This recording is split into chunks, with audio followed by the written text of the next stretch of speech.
December 1944. Lubang Island, Philippines.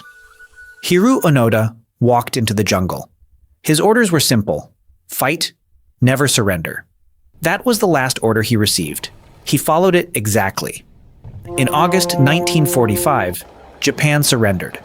The war ended. The emperor announced it on the radio. Newspapers printed it everywhere. The world moved on. Onoda didn't hear any of it. He was in the jungle. With 3 companions, he continued.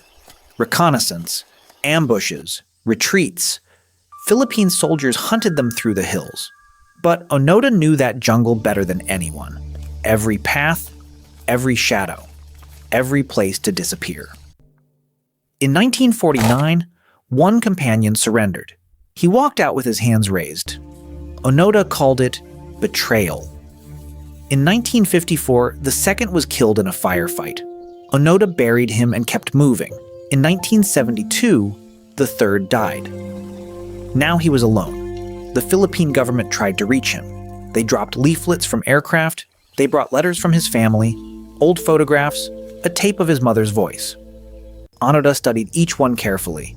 He concluded they were forgeries, enemy deception. He left them on the jungle floor and walked back into the trees.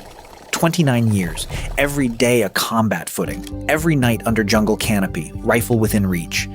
Every morning the same certainty, the war was still going. No one had told him otherwise. Therefore, nothing had changed. March 1974. A young traveler named Norio Suzuki found him in 3 days. Something search parties had failed to do for decades. He told Onoda the war was over. Onoda didn't believe him. He would only stand down on the direct order of his commanding officer.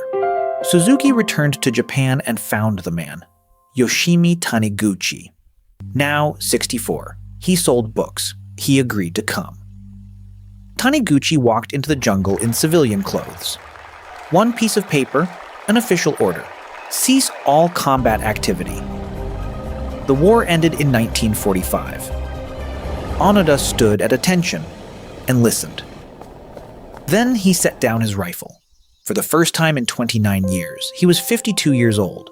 When he returned to Japan, a country rebuilt entirely while he watched the same patch of jungle.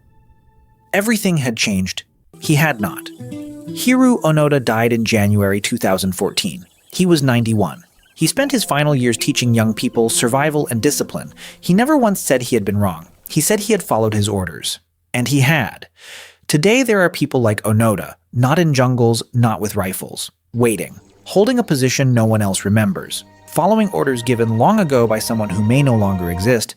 They are also waiting for the order to stop. The order is never coming.